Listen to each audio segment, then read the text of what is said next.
Muy bien.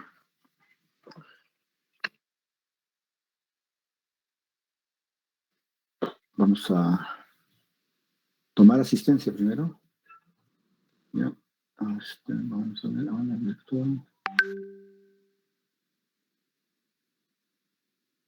RT.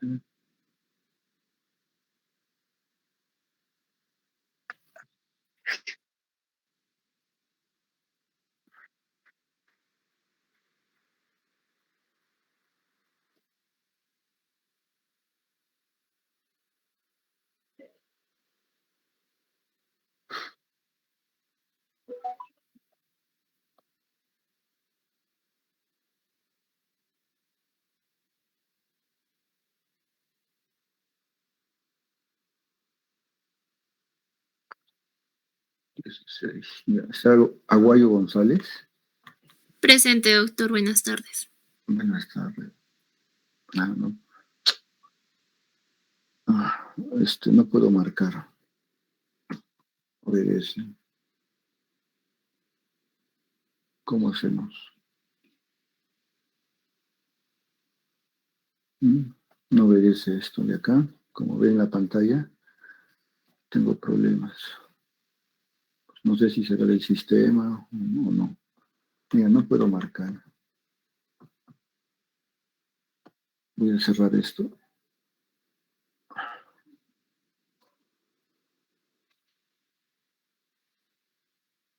La asistencia.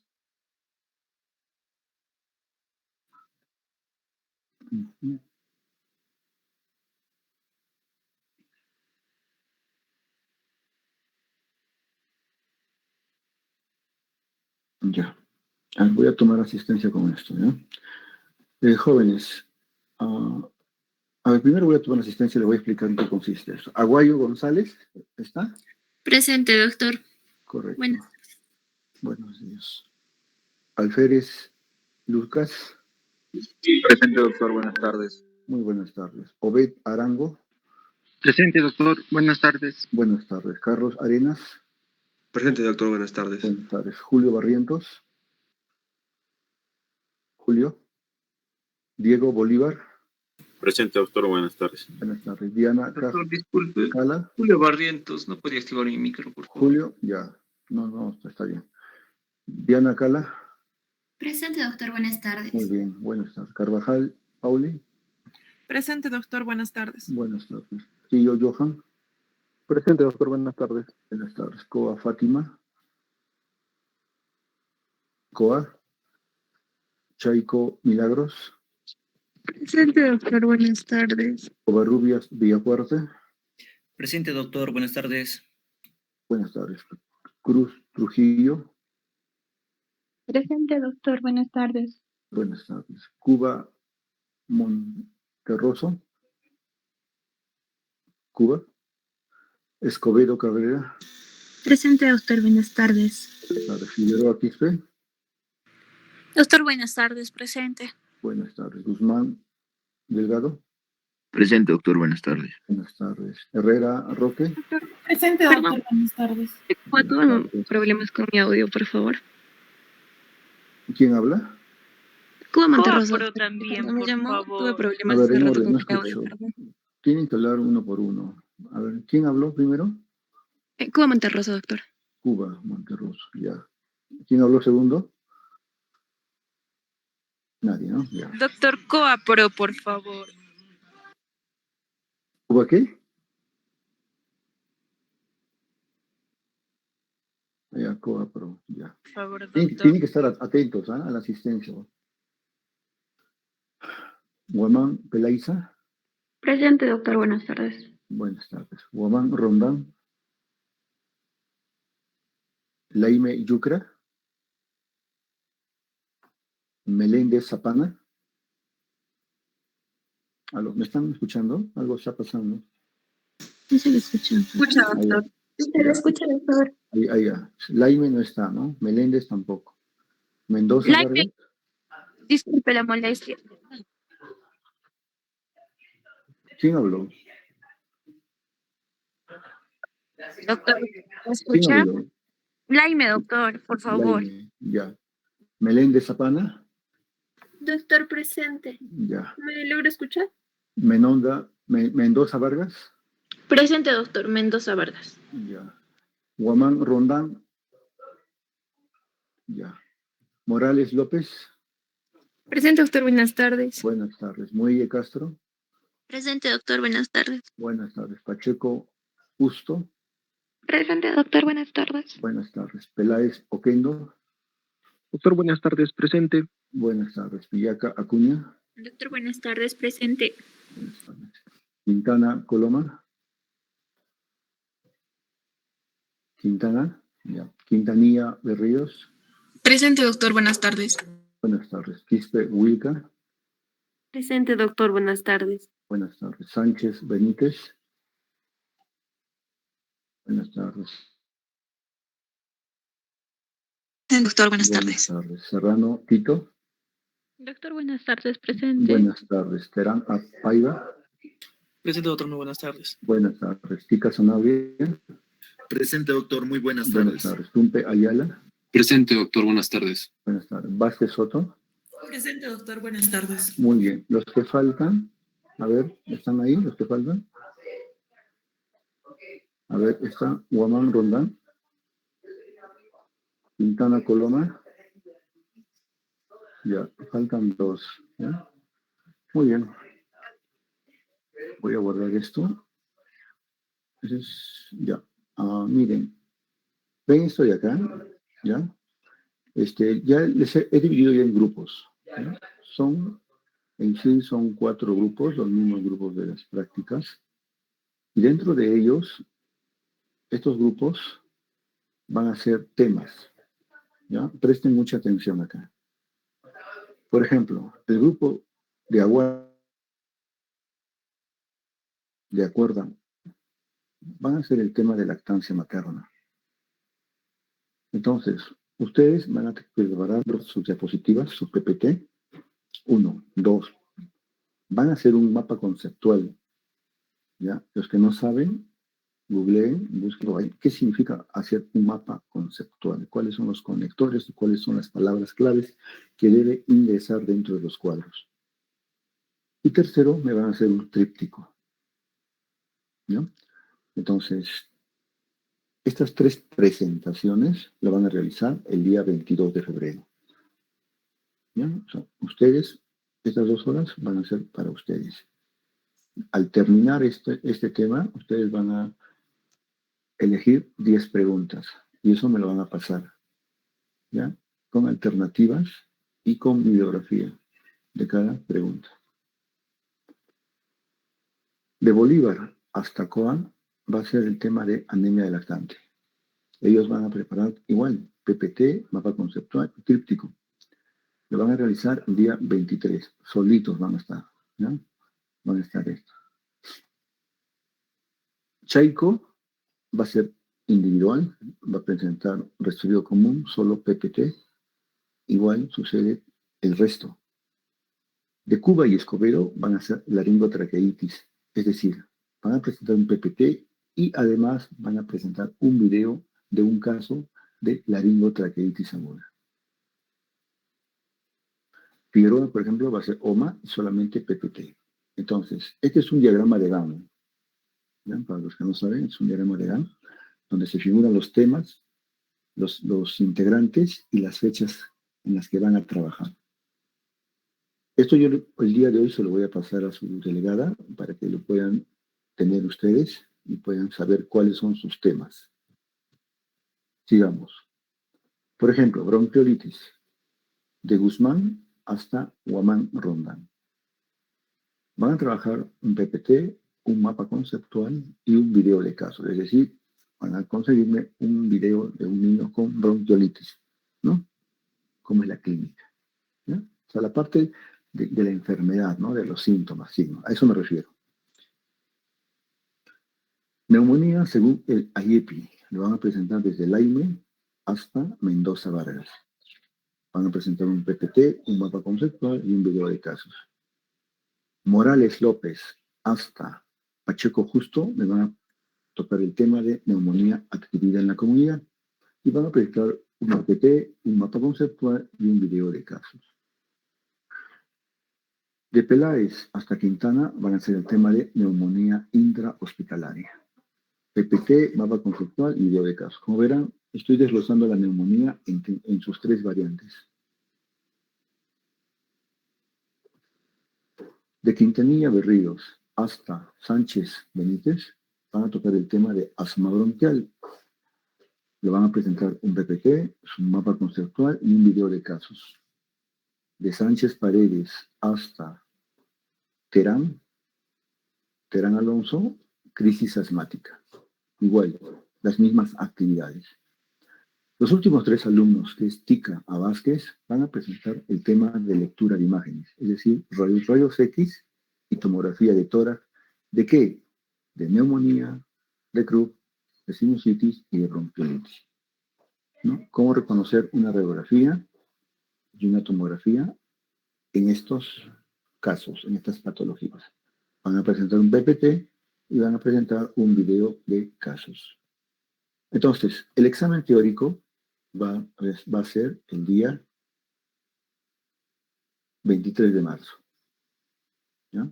Como verán, en este diagrama estoy poniendo las fechas, las horas ya conocen ustedes, ¿no? Si lo pueden hacer antes, no hay ningún problema, se termina antes, caso contrario, para que puedan tener tiempo para estudiar el día hasta el 23 de marzo. Todos los grupos con sus temas tienen que colocar, tienen que entregar sus 10 preguntas. Eso va a ser un balotario. Pero cada pregunta va a tener que tener una alternativa, una respuesta correcta. Me lo tienen que enviármelo.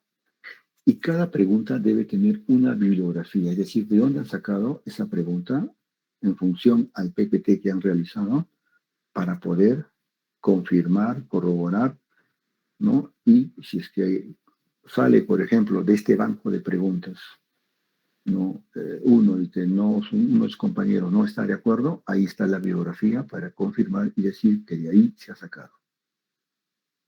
Yo también voy a sacar mi banco de preguntas de los temas que yo expuse. Entonces, de esa forma yo les voy a ayudar a apoyar, ¿ya? Muy bien. Si no hay otro, vamos a pasar al tema.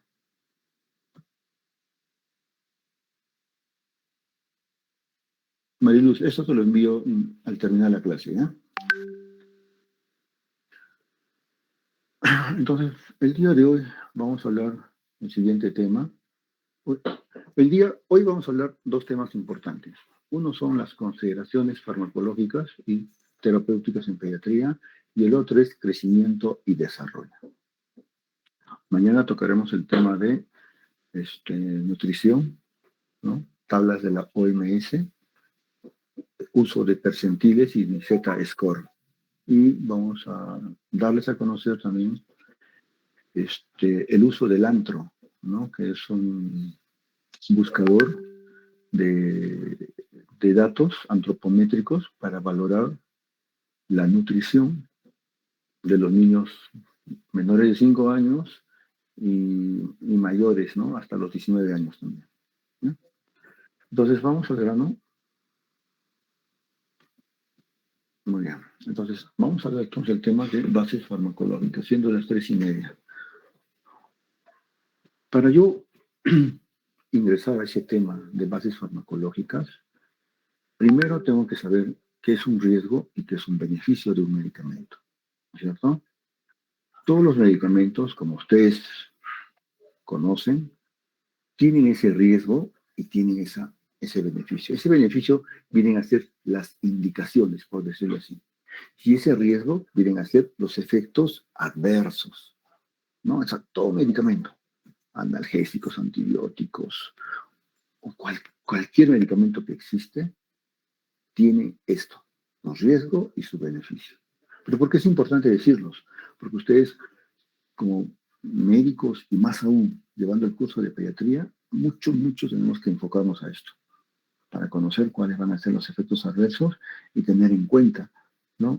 Darle la consejería a la mamá, señora, esto va a pasar, por favor, no se asuste, no se preocupe, esta situación, explicarle. Entonces, ¿Qué es este tema? Consiste en reconocer los peligros o riesgos del uso de un medicamento, que van a ser los efectos indeseables, y el beneficio que el mismo va a producir para nuestro paciente, conocido como efectos benéficos, y compararlos para decidir si debemos usar o no ese medicamento, ¿no? Por ejemplo, hay un niñito, ¿no?, que está mal, ¿no? Qué sé yo, a ver, bueno, es un varoncito, le dan un medicamento, es el beneficio, y hay que saber también cuál es el riesgo, ¿no? Por ejemplo, aquí está la vacuna de la DPT, ¿no es cierto? ¿Cuál es el beneficio? Que le va a proteger contra las 3 cepas, ¿no? De la difteria, el pertussis y el tétano. Recuerden que pues, esta vacuna está dentro de lo que se llama la pentavalente, ¿no? Es un conglomerado de vacunas, ¿no?, que se realizan a los 2, a los 4 y a los 6 meses. Dentro del calendario nacional es obligatorio y es importante, ¿no? Pero ¿cuál es el riesgo? ¿No? ¿Cuál es el riesgo de aplicar esa, ¿no?, que podría producir, ¿no? Existe un riesgo muy, muy, muy mínimo, ya que estos medicamentos, estas vacunas, dentro de su, vamos a decir así, de su composición, ¿no?, existe un elemento que es conocido como el timerosal.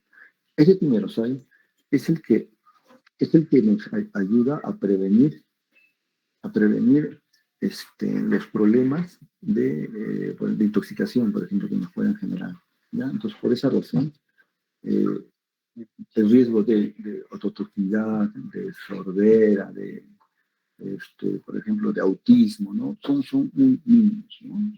Tanto es así que puede decirse que la probabilidad puede ser de un 0.01%, ¿no? Entonces, por esa razón que se tiene que ver eso, ¿no?, y conocer también eso. Pero no quiere decir, pues, que, no, porque le provoca esto, le va a provocar este daño. No, no es así. No es así, ¿no? Es un riesgo muy mínimo, pero el beneficio supera en creces, ¿no?, al riesgo que puede generar. Ya que si no se vacuna, puede generar todas complicaciones propias de las mismas enfermedades, como llámense la difteria, la pertussis y la tos convulsiva. Otro ejemplo, por ejemplo, son las tetraciclinas, ¿no? El beneficio, ¿no? Una gestante, por ejemplo, ¿no? Como es un antibiótico la tetraciclina, ¿no? Que me puede cubrir gérmenes tanto aeróbicos, ¿no?, y gran positivos. Entonces, puede ser en esta persona, se le puede dar. ¿Pero qué pasa? ¿Pero cuál sería el riesgo? Ustedes tienen que determinar el riesgo. El riesgo es el siguiente: si yo doy en el primer trimestre, o que la mamá no sabe que está gestando, entonces le puedo generar una teratogenicidad. ¿Se dan cuenta? Pero ¿qué pasa si ya se formó? O sea, ya pasó ya la vida concepcional, se han formado todos los órganos, ¿no? Y se le coloca, por ejemplo, en el último trimestre. Entonces ahí es donde ya se le puede ya colocar, darle ese medicamento, ¿no? Donde disminuye, pues, este efecto adverso y ayuda más bien a prevenir la enfermedad que pueda tener. Pero yo, para poder darle tetraciclina, también tengo que conocer mi arsenal de antibióticos. ¿Se dan cuenta? O sea, tengo que conocer qué medicamento tengo o conozco para poder dar otro medicamento y evitar así o disminuir el riesgo que puede tener para el bebé. ¿Se dan cuenta? Entonces, en estos dos casos totalmente diferentes, hay que saber sopesar y decidir qué antibiótico o qué medicamento voy a dar para evitar que el riesgo sea mayor que el beneficio. Existen dos conceptos muy importantes, llámense la farmacocinética y la farmacodinámica. ¿Pero qué estudia la farmacocinética? Son los procesos, ¿no?, es decir, los pasos, las consecuencias, las gradas, vamos a decir así, ¿no?, que tiene que ir un fármaco para que pueda pasar hasta el organismo. Es decir, va desde el momento que uno ingiere hasta su eliminación del cuerpo. Y para ello pasa por estas etapas. Por eso se dice proceso. Primero se absorbe, luego se distribuye, se metaboliza y se excreta. Entonces, al absorberse, va a pasar a la circulación general. En la circulación general, el fármaco está libre y este fármaco se liga, ¿no?, a metabolitos. A esto se le conoce como biotransformación. Cuando está en la sangre, existen células y también existen receptores del mismo antibiótico y de la misma célula, que hace que se ligue, que se reciba. Cuando sucede esto, se dejan este medicamento dentro de los depósitos tisulares o celulares. Una vez entregado eso, se excreta. Entonces, la farmacocinética no es más que los procedimientos que el fármaco es sometido a través de su paso por el organismo. Y estas son las etapas: absorción, distribución, metabolismo y excreción. Por eso es importante, porque basta que exista alguna dificultad o algún problema en cualquiera de estos, el fármaco no va a cumplir su acción. Suponte, en el proceso de la excreción, ¿qué pasaría si tenías un paciente con una insuficiencia renal? ¿Cómo voy a dar el medicamento? ¿Será lo mismo que darle ese medicamento a un niño normal o que esté con una infección en la que no tenga insuficiencia renal?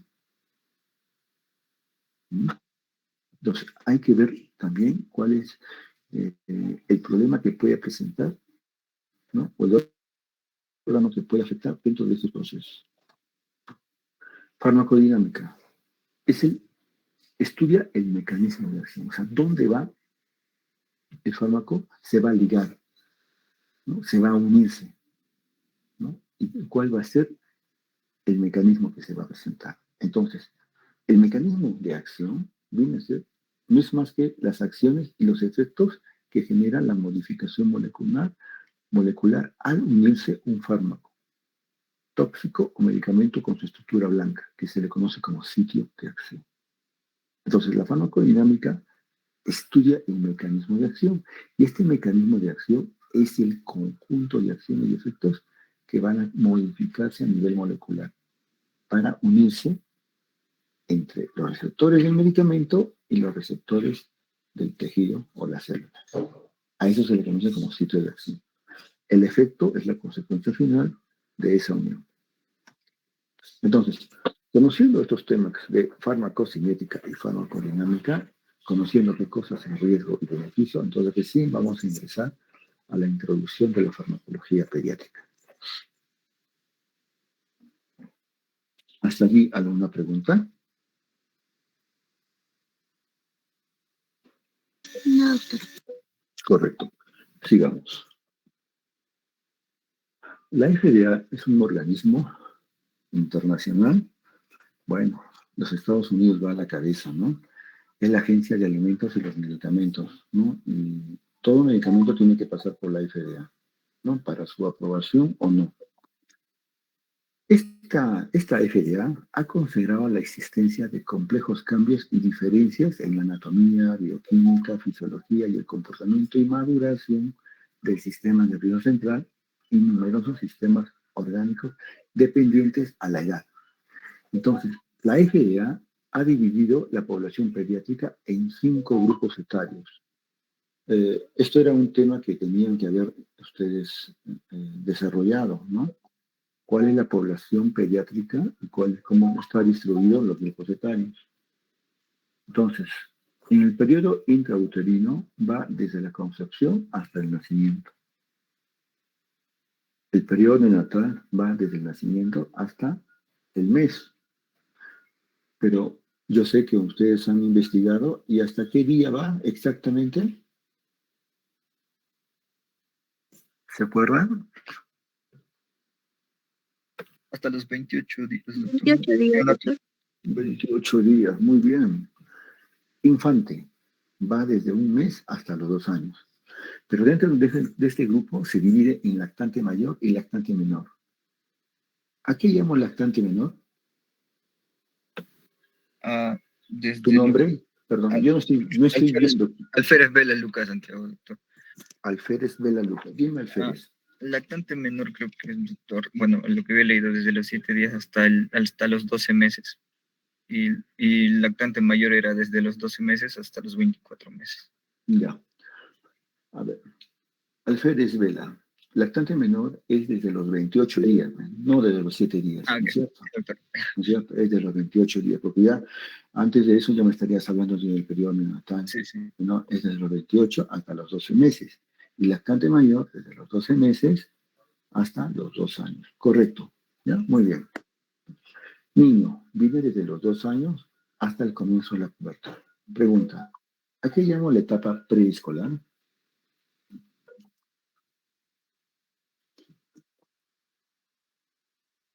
¿Nadie?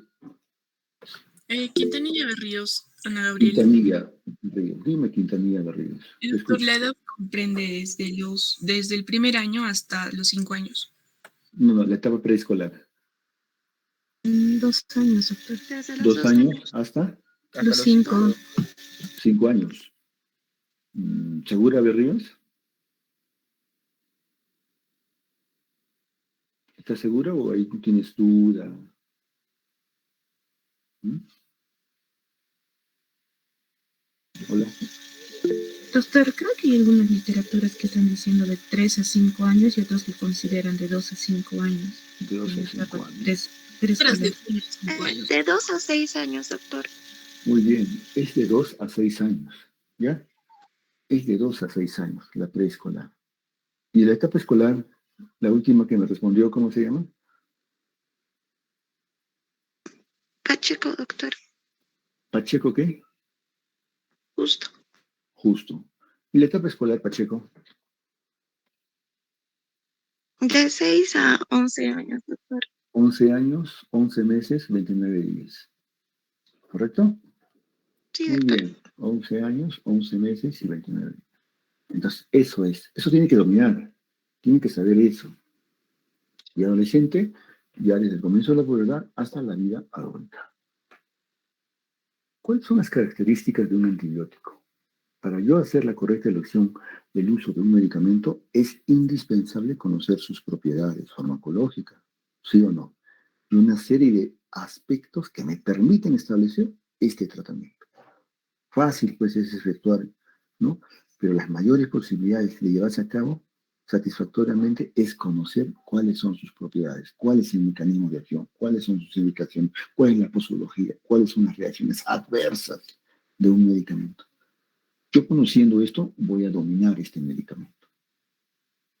Entonces, las preguntas que yo hago son las siguientes. ¿Qué antibiótico voy a dar frente a una patología X? ¿Qué vía y qué formulación voy a dar? ¿Será lo mismo darle vía oral que una vía intramuscular? ¿O una vía endovenosa? ¿O una vía inhalatoria? ¿O una vía de parches térmica? ¿Cómo lo voy a formular? ¿Será en emulsión? ¿Será en crema? ¿Será en spray? ¿Será en inhalador? ¿Será en suspensión? ¿Será en tableta? ¿Será en cápsula? ¿Será en pastillas masticables? ¿Se dan cuenta? ¿Qué cantidad? ¿Es lo mismo darle 2.5 que 5 ml? Entonces la cantidad tiene que estar en función a su peso. ¿Se dan cuenta? Ah, no, por lo que es un niñito, si a un adulto le doy amoxicilina 500 miligramos, ya pues ahí le daré pues un cuarto de tabletita. No, no es así. ¿Ya? Ojo. ¿Cada cuánto tiempo? Y ese de cada cuánto tiempo está en función a su tiempo de vida media que tiene el medicamento. No es lo mismo darle cada 12 horas que darle cada 6 horas, por ejemplo. Entonces, si yo no conozco esto, un medicamento, cómo le voy a dar, qué tiempo le voy a dar, entonces voy a estar generando, pues, ¿no? Un problema, no solamente al paciente, sino conmigo mismo, por no saber, por no dominar bien cada qué tiempo tengo que darle un medicamento. ¿Y durante cuánto tiempo? ¿Será lo mismo darle por 5 días que por 7 días, o que por 14, o que por 30 días un medicamento? ¿Ah? Eso es importante saber eso. ¿Y será bien aceptado? Porque hay medicamentos, por ejemplo, como la cefuroxima, que es una cefalosporina de vía oral. Es horrible, es feo, ¿no? Pero ¿qué pasa si yo le doy una amoxicilina? Es más agradable. Pero ¿qué pasa si le doy amoxiclavulánico? Le va a generar un sabor metálico. Entonces tengo que darle si será antes de comidas o después de comidas. ¿Con juguito o sin juguito? ¿Con agüita o sin agüita? Entonces, todas estas preguntas nacen. Van a hacer que en mi cabeza diga, carambas, ¿cuáles son estas características que yo debo conocer de un antibiótico? Tercera tarea. Van a conocer los principales antibióticos que se da en pediatría. Vamos a empezar con la vía respiratoria y la vía digestiva. O sea, van a averiguar qué medicamentos, cuáles son las dosis y las indicaciones para ello.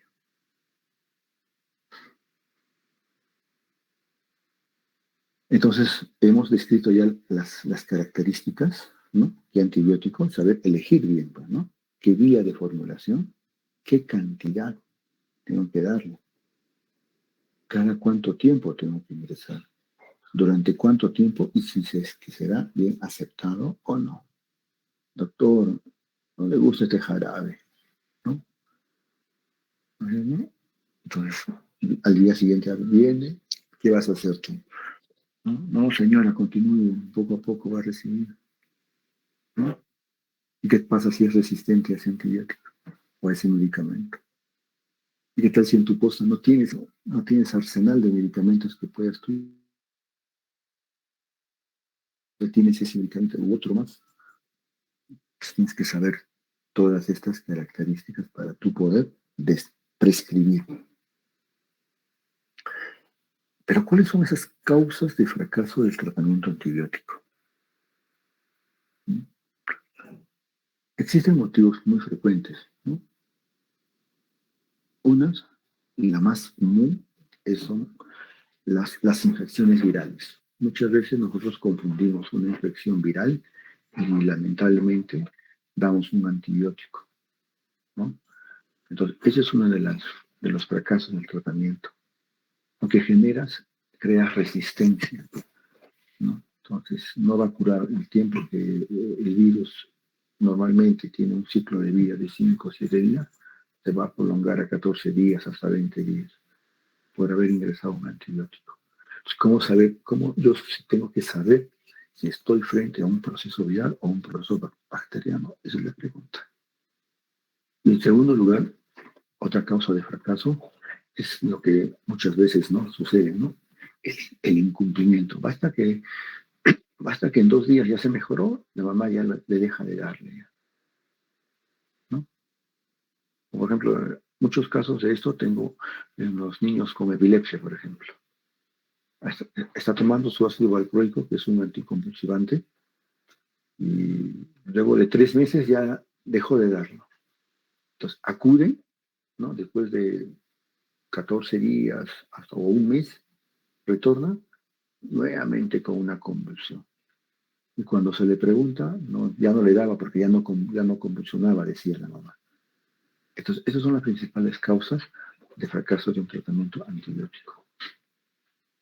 Por otro lado, la persistencia inusual de una infección urinaria o respiratoria ha de conducir a la búsqueda de alteraciones anatómicas o cuerpos extraños, ¿no?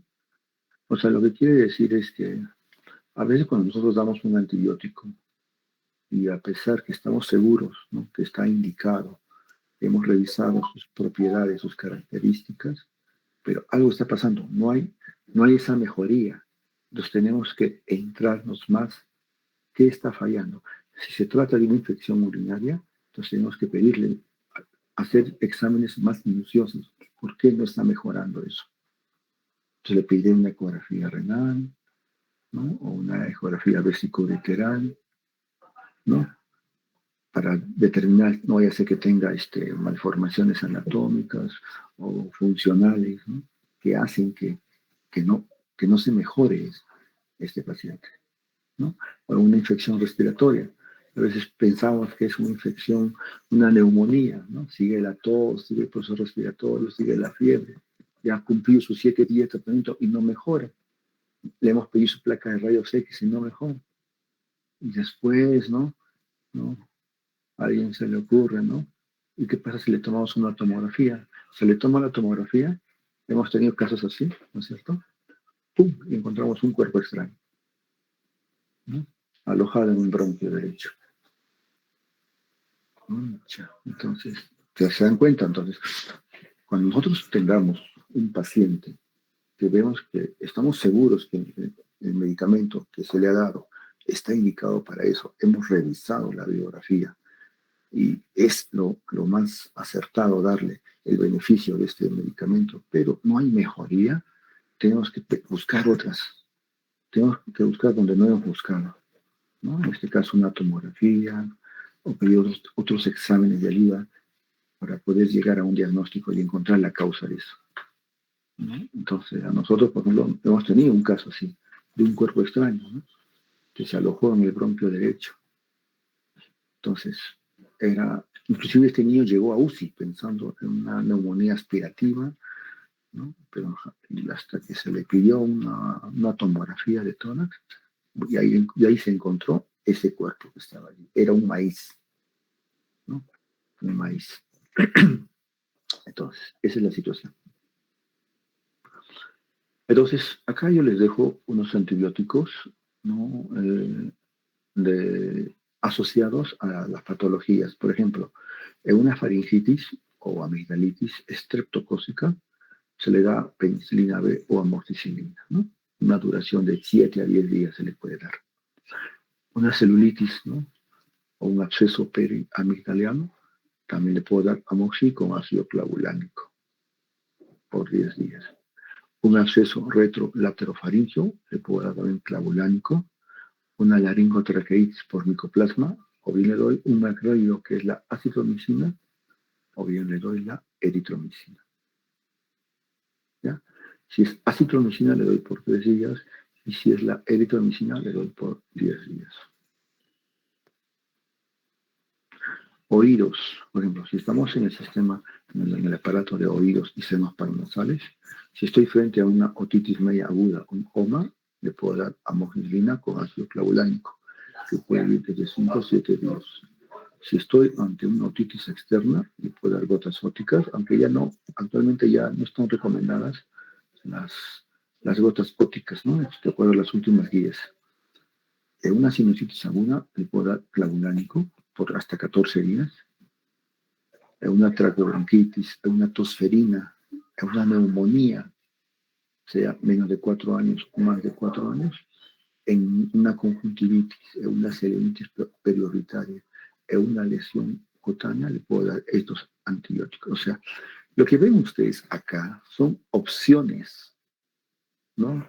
Pero hay que buscar otro tipo de antibióticos que yo conozco, que yo debo de conocer. Por ejemplo, elijamos, a ver este de acá, con lesión cutánea, dice. Ojos con lesión cutánea cefaloxino, ¿no? Si bien es cierto el cefaloxilo es un antibiótico, es una cefalosporina de primera generación, entonces ¿qué pasa si no te acepta el bebé? Entonces tengo que darle otro antibiótico que me cubra, pues, en este caso, si me está afectando el ojo y hay una lesión de la piel, ¿no es cierto? Entonces tengo que pensar ahí que está habitando gérmenes que sean positivos. A la cabeza está el Staphylococcus aureus. Entonces tengo que buscar un antibiótico que me pueda cubrir Staphylococcus aureus, que sean positivos. ¿Se dan cuenta? Entonces, le puedo dar cefalexina, es otra opción. ¿No es cierto? O estoy frente a un absceso y me dicen acá, absceso, tengo que darle, ¿cómo se llama? Amoxiclavulánico. O uno, ¿no? Entonces, ustedes han probado el amoxiclavulánico en jarabe, es feo, es feíto, ¿no? No. Bueno, yo no lo paso, ¿no? Pero si ustedes conocen su arsenal de medicamentos, de acuerdo a lo que ustedes han leído, entonces, en vez de amoxiclavulánico, le puedo dar otro medicamento que me pueda cubrir eso, ¿no? Sí. Le puedo dar una cefalosporina de tercera generación. Pregunta. ¿Qué cefalosporina de tercera generación por vía oral existe en el mercado? ¿Conocen? Si no conocen, no se preocupen.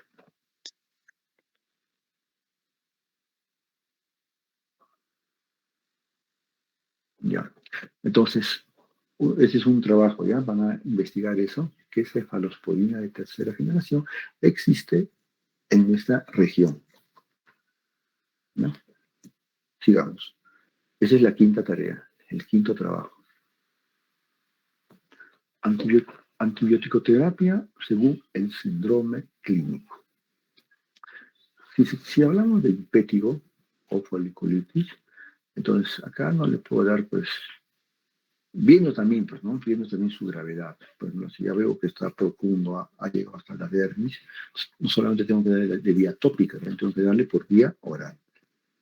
¿No? Entonces, mira, la mupirocina, el ácido fucídico, el 5%, son medicamentos tópicos que tienen antibióticos, ¿no? Y a eso le agrego una vía oral, puede ser un cefaloxil o una cefalosporina, ¿no? Que me puede cubrir Staphylococcus aureus, ¿no? El impético, ¿quién cubre qué germen está por el impético? No sé.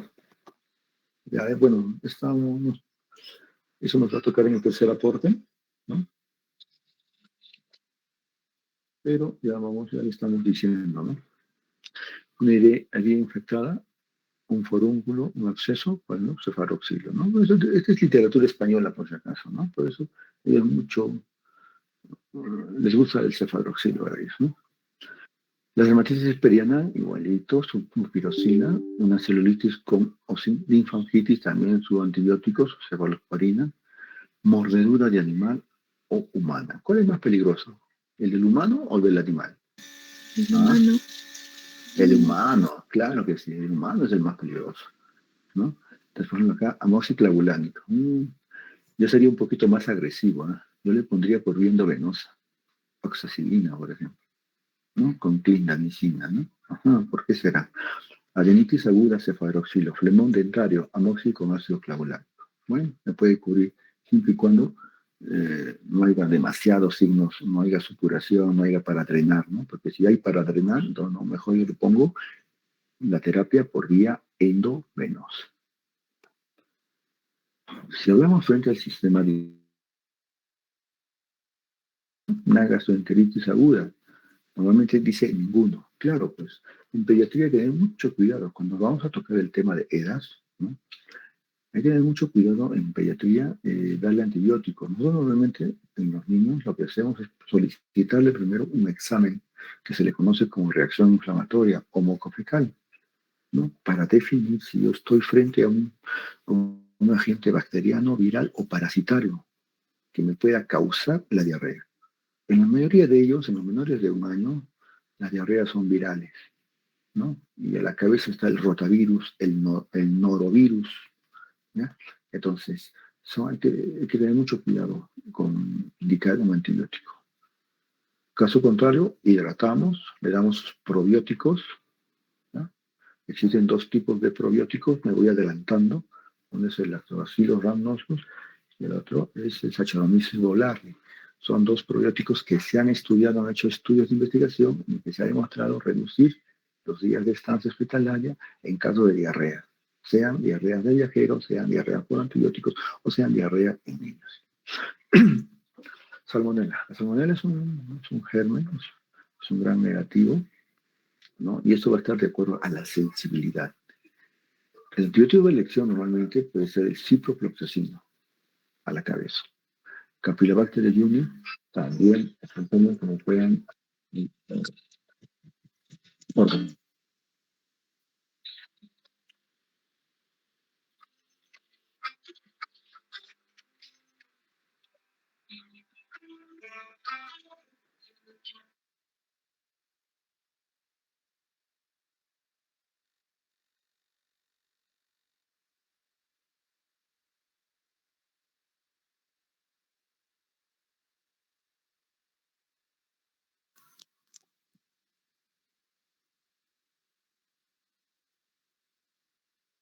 Ya. Decía, el Campylobacter jejuni es uno de los agentes que me pueden generar disenterías. ¿Qué es disentería? Son las diarreas con sangre, ¿no? Y a la cabeza, en nuestro medio, está el Campylobacter jejuni. Pero este Campylobacter jejuni también me provoca otro tipo de patologías. ¿Alguien sabe qué tipo de patologías después de 10 a 2 semanas me puede generar?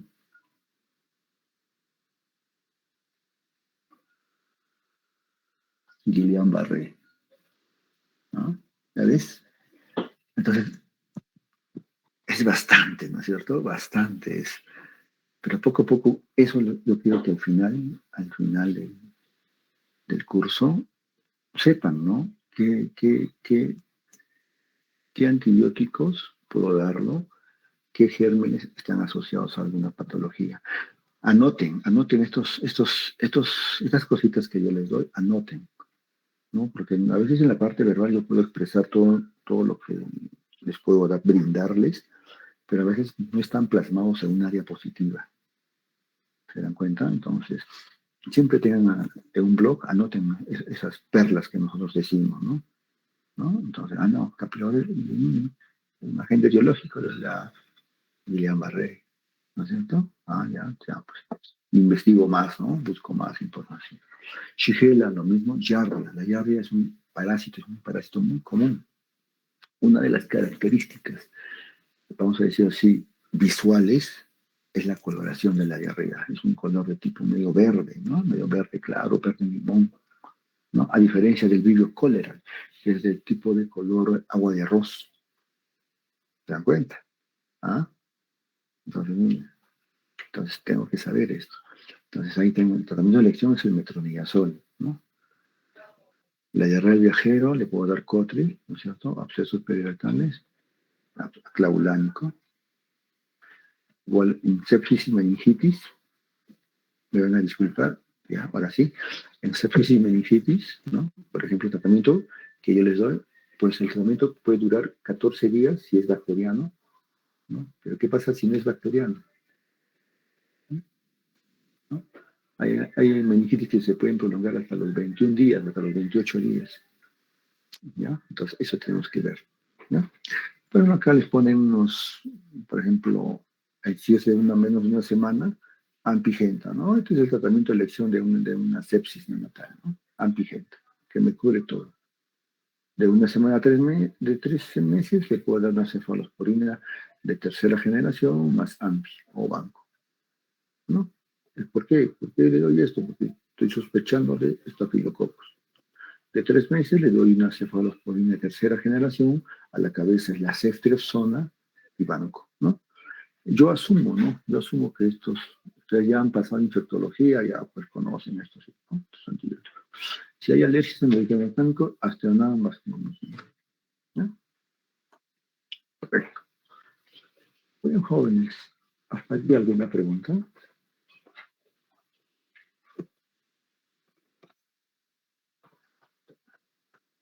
Entonces, ¿cuál es el consejo?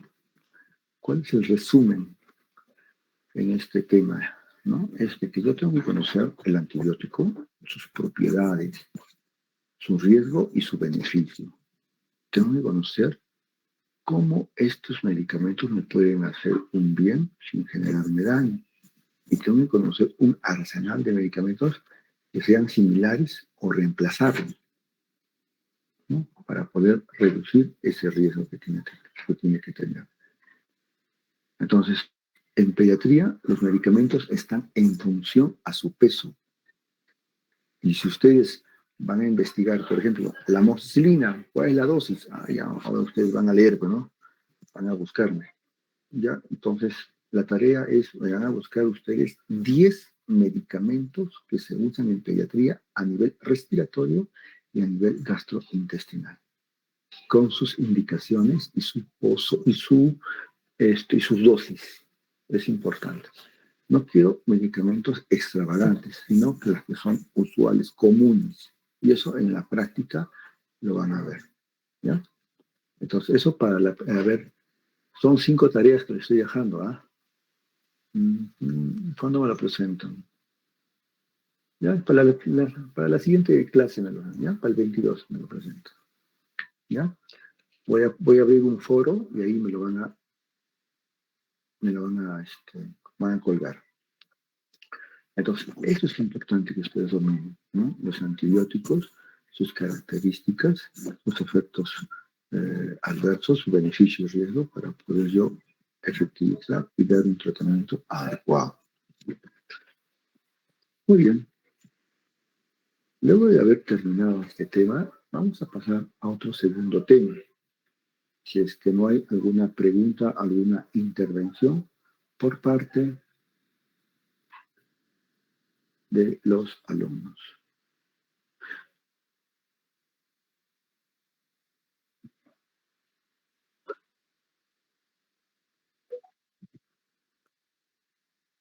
Sí, sí, claro, sí. Todos los antibióticos que tú ves o que vieron en adultos se pueden tener en niños. El detalle es la posología, son las indicaciones, ¿no? Por ejemplo, mm, a ver, paracetamol, ¿no? Normalmente el paracetamol nosotros damos a una dosis de 10 a 15 miligramos kilodosis, ¿ya? Existe el paracetamol endovenoso, que le damos a 15 miligramos por kilo. Entonces, es un analgésico y antipirético, ¿no? Muy indicado en niños, especialmente en niños oncológicos. ¿Ya? Entonces, a veces nosotros no tenemos diclofenaco, no tenemos ketorolaco, le damos paracetamol endovenoso. Y ayuda un montón a calmar, ¿no? A mejorar, ¿no? Su calidad de vida.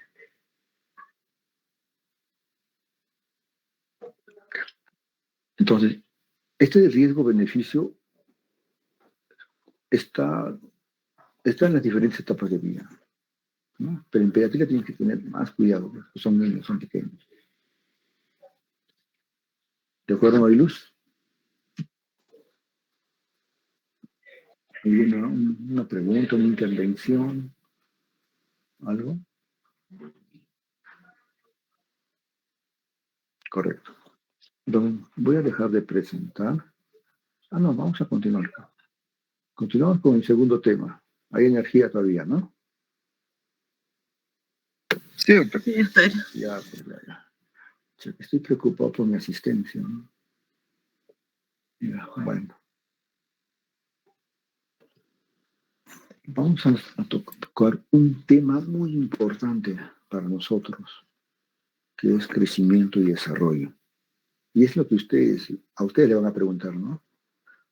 Como médico, basta que sean médicos, ya todo el mundo les pregunta a ustedes, ¿no? Entonces tienen que saber, pues, ¿no? Crecimiento y desarrollo, ¿no? Ya estoy sospechando que es crecimiento y desarrollo. Entonces, primero vamos un poquito a distraernos. Caso 1. El doctor José Martín, en su consultorio, recibe a una paciente.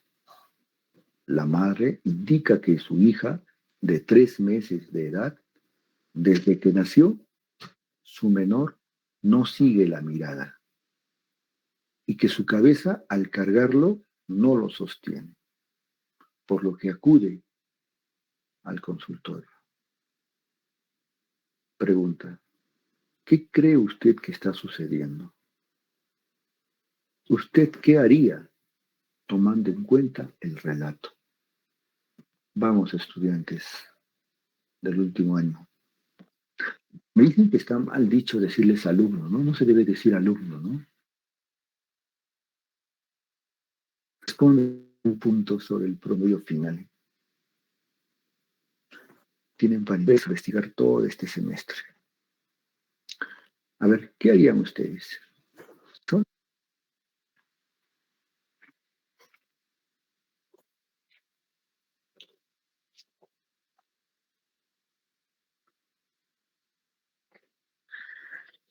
A ver, son 36 alumnos. A ver, un alumno por grupo. A ver, que represente, a ver.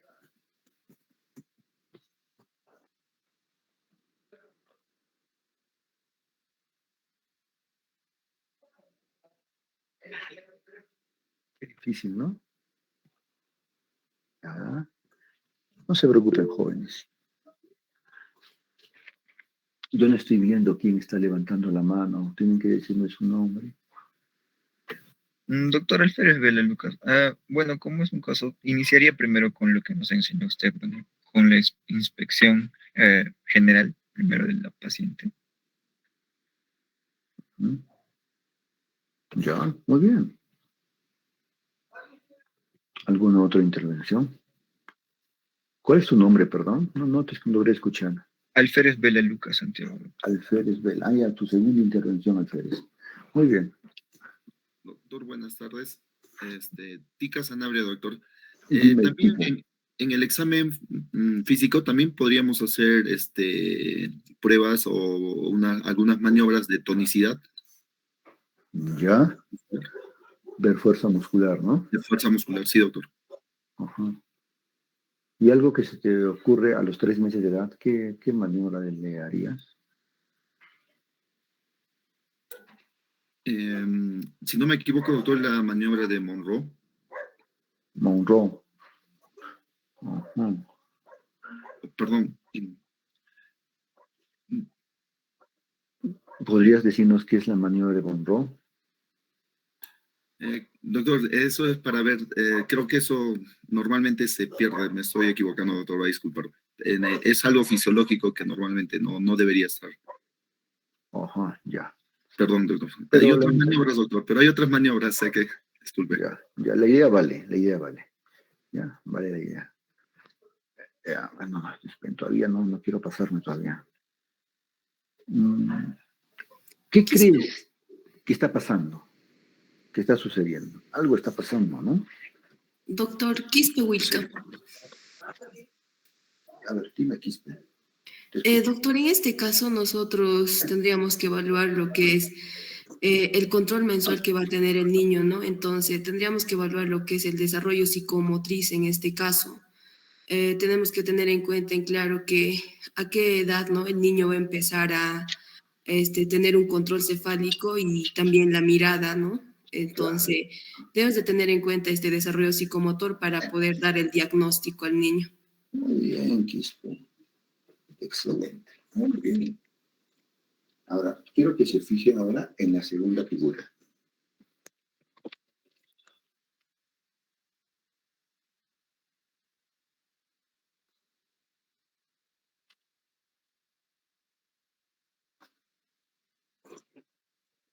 Un niño de 5 años, 6 meses, que tiene una talla de 103 y un peso de 29. EO significa edad ósea, y su edad ósea representa a 2 años, 6 meses. ¿Qué pasaría con el paciente? ¿Qué crees que está pasando con este paciente?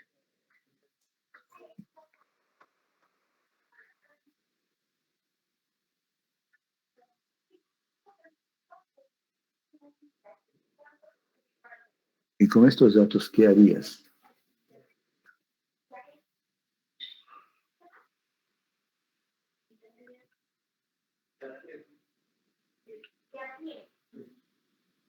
No tengan temor. Si se equivocan, bueno, ¿no? Estamos para aprender. ¿No? Yo les voy a ayudar en eso. Tiene 5 años. A ver, háblenme de su aspecto general. ¿No? Doctor, ya, es que, doctor, estamos viendo primero que la edad y la talla no coincidirían, ¿no? Ya que se supone que debería de tener una menor talla, o una mayor talla. Por ejemplo, para los 5 años, más o menos se podría indicar que deberían estar pesando 18 kilogramos, pero estamos viendo que tiene 29 kilos, asumo. La talla también está más o menos está por ahí, ¿no? Por lo que debería estar, según dicen que debería estar en 106. Pero también tendríamos que hacerle un examen físico y estaríamos evaluando ya que el paciente posiblemente ya tenga problemas respiratorios, cardiorrespiratorios también. Ya. Ya. ¿Y qué pasaría si a este niño, a lo que me has dicho, no tiene problema respiratorio, tampoco tiene un problema cardiológico, pero sí le agrego esto? Tiene un retraso mental.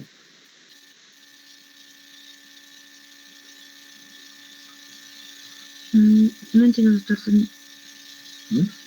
No entiendo. ¿Si le agregaríamos un retraso mental? No te logro escuchar con claridad bien. Doctor, perdón. Me dice que si le estaríamos hablando de un síndrome ya, doctor. Un síndrome, ¿no? Síndrome genético, ¿no es cierto? Sí, doctor. Debe ser, ¿no es cierto? ¿no? O un síndrome hormonal también podría ser. Sí, doctor, sería uno de los dos, ¿no? Tendríamos que hacer pruebas ya de laboratoriales, doctor. Tú eres Escobedo, ¿no? ¿Escobedo qué? Escobedo Cabrera, doctor. Cabrera. A ver, otro participante. Entonces es un niñito que tiene sobrepeso, posiblemente obesidad, es lo que dijo su compañera Escobedo, y posiblemente su talla me dice que puede estar normal, ¿no es cierto? Que podría tener un síndrome genético, ¿no? O un síndrome hormonal. La pregunta es, ¿y si tuviesen eso, ¿no? Entonces, ¿cuál es la importancia de un control de crecimiento y desarrollo? ¿De qué me valdría estos datos que me pondrían aquí para yo saber? Porque imagínense ustedes, si yo supiese cuál sería la talla normal a la edad que le corresponde, así, de forma grosera, o sea, no tampoco específicamente las tablas, ¿no? Tampoco no domino, ¿no? A qué edad, a los 5 años, 6 meses, cuánto estará midiendo. Pero sí tengo que tener algunos rasgos, algunos hitos, algunos parámetros que me sostengan, a esta edad ya debería tener una talla X. A esta edad ya debería tener un peso Y. ¿Se dan cuenta? A ver, normalmente nosotros en pediatría tenemos esos, vamos a decir, esos apoyos. Por ejemplo, al año de edad, ¿no es cierto?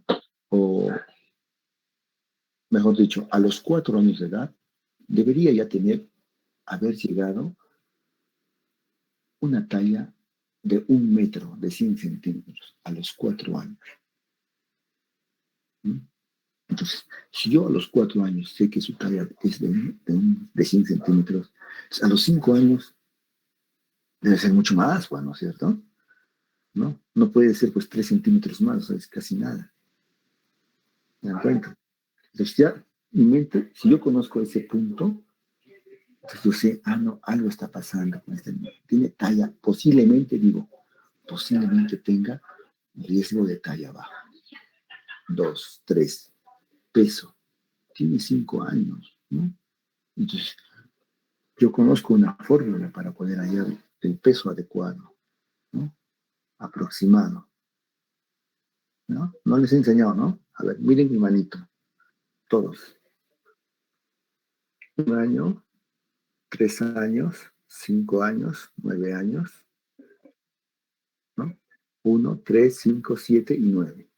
Impares, 1, 3, 5, 7, 9. Entonces, al año le corresponde un peso de 10 kilos. A los 3 años corresponde un peso de 15. A los 5 años, 20. A los 7, 25. A los 9, ¿no? 28 años, 28 kilos. ¿Ya? O sea, van de las edades, múltiplos de 3 o impares, y los pesos, múltiplos de 5. ¿No? 10 kilos, 15 kilos, 20 kilos, 25, y a los 9, 28 a 30 kilos le pongo, para decirlo más exacto. Entonces, si tiene 5 años, entonces acá estamos 1 año, 3, 5. Entonces debería pesar, ¿cuánto? 10, 15, 20 kilos, un promedio. ¿Sí o no? Es una regla práctica, ¿eh? de emergencia. ¿Ya? ¿Sí o no? O sea, a los 5 años debería tener un peso promedio de 20 kilogramos. Y sin embargo pesa 29. Yo les voy a enseñar más adelante las reglas de cálculo de peso de fórmula matemática, y aparte también les voy a enseñar la antropometría, el uso de las tablas de la OMS para yo determinar cuál debería ser su peso ideal de acuerdo a la edad que tiene. Entonces, sería mi mente ya descubriendo, ¿no? Esa necesidad de qué importante es conocer crecimiento y desarrollo, ¿no? Para poder descubrir y ver, ¿no?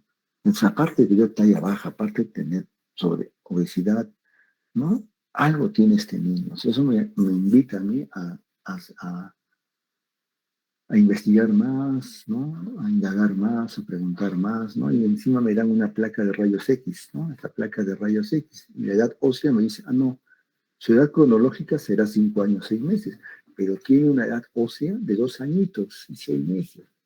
Algo está pasando con este chato.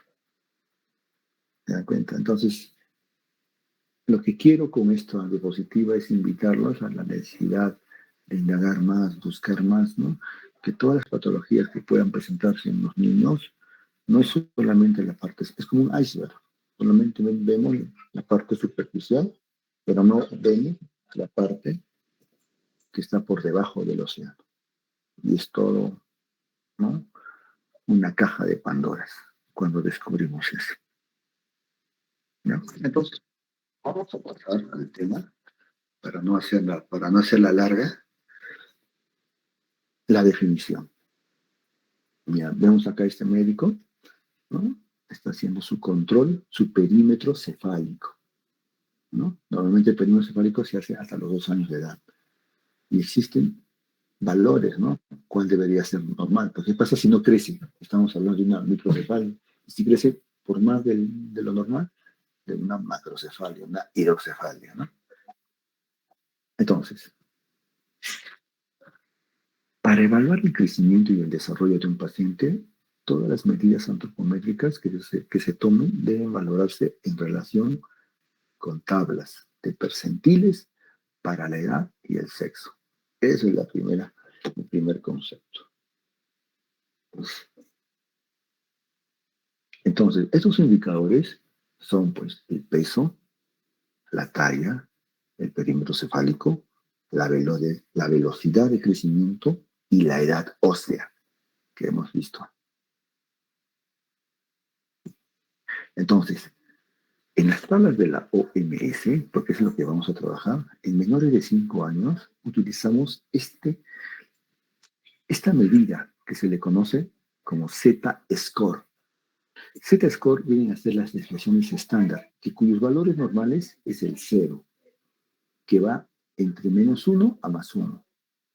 Pasado sus valores ya estamos en riesgo, que es de -2 a +2.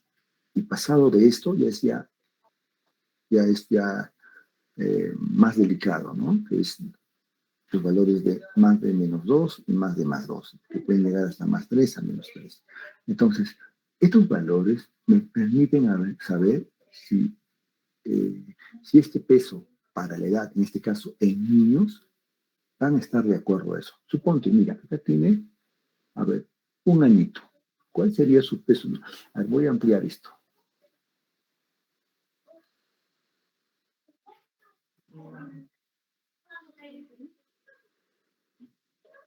Miren, para 1 año, su peso ideal debería ser casi 10 kilos, lo que les decía. ¿Se dan cuenta? Para 5 años, su peso ideal debería ser, si ustedes se fijan en la tabla, hacen una línea imaginaria sin perderse, 18 kilogramos. Lo que les decía, la regla, 5, 10 kilos, 15, ¿no? Perdón, 10 kilos, 15 kilos, 20 kilos, 25, 30 kilos. 30 kilos corresponde ¿a qué? Nuevamente, 1 año, 3 años, 5 años, 7 años, 9 años. O sea, para 9 años, ¿no? 30 kilos. Para 5 años, ¿le correspondería cuánto de peso? 1, 3, 5, 20, ¿no es cierto? Entonces, miren, y acá miren, le corresponde más o menos el promedio, pues este de acá, donde sigue el cursor, la manito, pam, pam, pam, hace una línea, 18, ¿no? 18, 20, o sea, casi es una regla práctica que yo les digo, la regla de la mano, ¿no? Pero estos son los valores, ¿no? Normales. Entonces, Z-score indica, para 5 años, este niño debe estar en promedio de 18 kilos. Sin embargo, es un rango, porque puede variar desde +2 hasta -2. Es decir, +2 me cubre, a ver si yo sigo, 24 kilos. Y -2 me sigue 14. Es decir, entre 14 y 24, ese niño todavía es unos rangos máximos permitidos para la edad que le corresponde. El peso para la edad que le corresponde. No sé si me dejé entender este punto, ¿no? O sea, existe un rango mínimo, que es 14 kilos, y un rango máximo, que es 24 kilos, ¿no? A ver, nuevamente. Fijamos, -2, y seguimos el cursor, me dice 14 kilos, ¿ya? Ahora, con +2, seguimos el cursor, me dicen 24. Entonces, el rango de 5 para los 5 años es desde 14 hasta 24, siendo el promedio 18, ¿no es cierto? 18, es 0. Este 0 es el Z-score. Este es el Z-score +2, este es el Z-score +3. Este es el Z-score -2, este es el Z-score -3. O también conocido como desviación estándar, también se le conoce. ¿Ya? Entonces, esos rangos también se pueden traducir como percentiles. El Z-score -2 es el percentil 3 y el Z-score +2 es el percentil 95. Y el Z-score 0 es el percentil 50, el promedio. ¿Ya? Entonces, para 5 años, su promedio serían 18 kilos, siendo un rango máximo de 24 y un rango mínimo de 28. Pero en la figura que hemos visto, ese niño de 5 años y 6 meses tenía un peso de 29, entonces decía que ya se sobrepasó, ¿no? Mira, está en Z+3, o sea, es un obeso. Para eso me sirven esas tablas de la OMS, para poder utilizar y trabajarlos con eso. ¿Ya?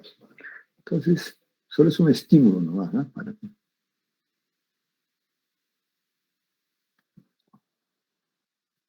Ahí está. Igual sucede con las niñas, ¿no? En las niñitas también existe, ¿no? Los colores son, pues, como ustedes ven, ¿no? Igual existe estatura para la edad. También existe longitud para la edad en niñas, ¿no? Muy bien. Entonces, otra cosa es crecimiento, otra cosa es desarrollo. Yo defino crecimiento al aumento de la masa celular. El aumento de la masa se conoce como hipertrofia. Y el aumento del número de células se le conoce como hiperplasia. Entonces, crecimiento no es más que la hipertrofia o hiperplasia, ¿no?, de una célula o de células. Eso se llama crecimiento. Y está regulado por factores, ¿no?, sean nutricionales, socioeconómicos, culturales, emocionales, genéticos, neuroendocrinos. El modo de crecimiento comienza desde las manos y los pies. Luego sigue un crecimiento del tronco, es decir, es un crecimiento centrípeto, de adentro hacia afuera, ¿no? Perdón, de afuera hacia adentro, ¿ya? La evaluación. La antropometría que nosotros usamos, el peso, la talla, el período cefálico, la edad, ¿no?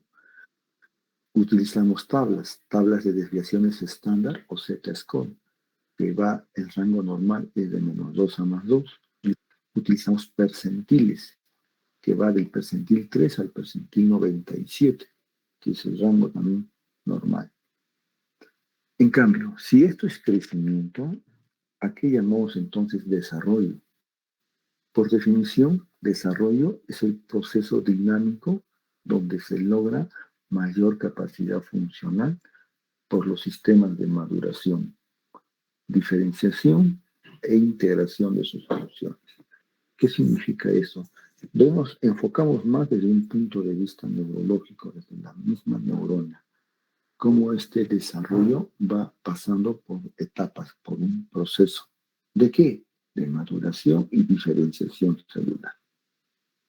Los aspectos biológicos importantes que influyen en el desarrollo vienen a ser aspectos biológicos, psicológicos, cognitivos, nutricionales, sexuales, ecológicos, culturales y ético-sociales.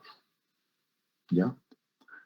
El modo que nosotros observamos en el desarrollo, hacemos el control cefálico, el control torácico y el control de extremidades, es decir, una relación centrífuga. La evaluación que nosotros hacemos es la evaluación de hitos de desarrollo, ¿no? Del desarrollo como escalas o test, ¿no? Por ejemplo, un hito de desarrollo. En el caso 1 del doctor José, y observa, pues, ¿no? Que no sostiene la cabeza, ¿no? Se dobla cuando se carga, o que no sigue la mirada, ¿no? Son signos de alarma, y hay que saber, esas dos variables, de que no sigue la mirada y de que no sostiene la cabecita, son hitos de desarrollo que corresponde a un grupo de edad, ¿no? Entonces, eso es lo que nos dice el desarrollo. El desarrollo mide la parte, entonces, neurológica, cómo está funcionando. Y el crecimiento, la parte, ¿no? De hipertrofia e hiperplasia, es decir, aumento de su masa y aumento celular. Entonces, ambos se juntan, se funcionan para poder evaluar a un niño. Y dentro de los hitos de desarrollo o escalas, utilizamos la escala de evaluación de desarrollo psicomotriz, conocido como el EEDP. Utilizamos el test de evaluación psicomotriz, el TEPSI. Utilizamos el test peruano de evaluación y desarrollo, conocido como la TPED. ¿Ya?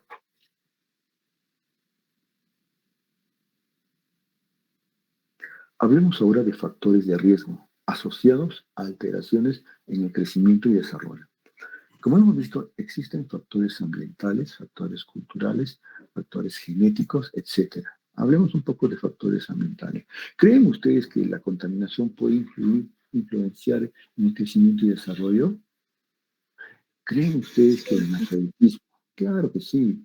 El analfabetismo, el bajo rendimiento escolar de los papás, la discriminación, el aislamiento geográfico, la falta de acceso de caminos, las prácticas inadecuadas de alimentación, el uso excesivo de tecnología, porque ya le das un celular a un niño, ya está ya dominando ya, ¿no? Entonces, son factores culturales que influyen en el desarrollo del crecimiento y desarrollo, ¿no? Si yo no sé, si yo soy analfabeto, o el grado de escolaridad de mis papás llegaron a cuarto de primaria, quinto de primaria, pues va a ser muy difícil, ¿no? Entender o valorar o descubrir en ellos qué problema de alteración en su desarrollo y crecimiento puede presentar ese niño para poder ser capaz de llevar o no a un centro de salud.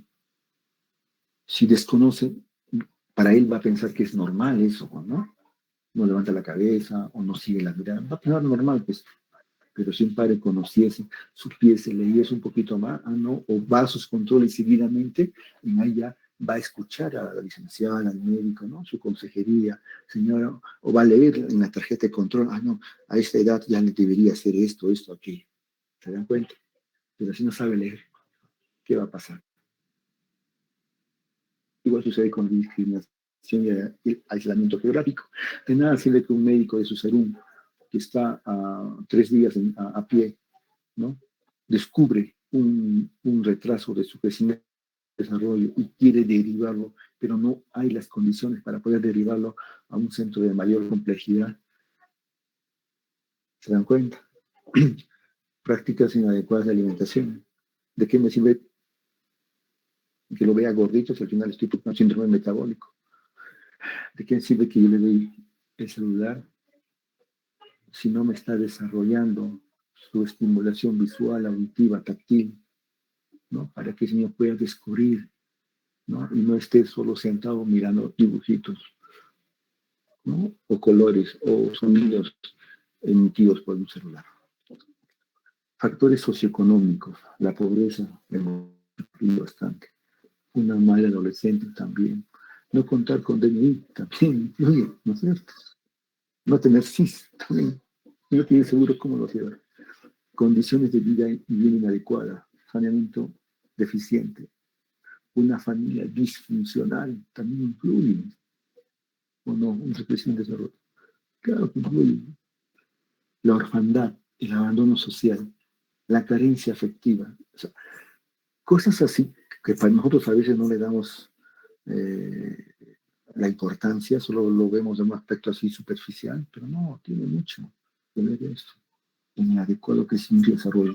Si yo combato, por eso le decía en los indicadores en la primera clase, si yo soy el abogado de los niños, yo trato desde mi realidad mejorar esto, vas a hacer bastante. Has hecho medicina, ¿no? Factores prenatales, ¿no? Muerte reciente de un ser querido, la pérdida previa de una enfermedad grave, la pérdida de la custodia, antecedentes de depresión, antecedentes de infertilidad, relaciones problemáticas con los papás, problemas económicos o pérdida de trabajo, etcétera, etcétera. Son factores que influyen también en su crecimiento y desarrollo.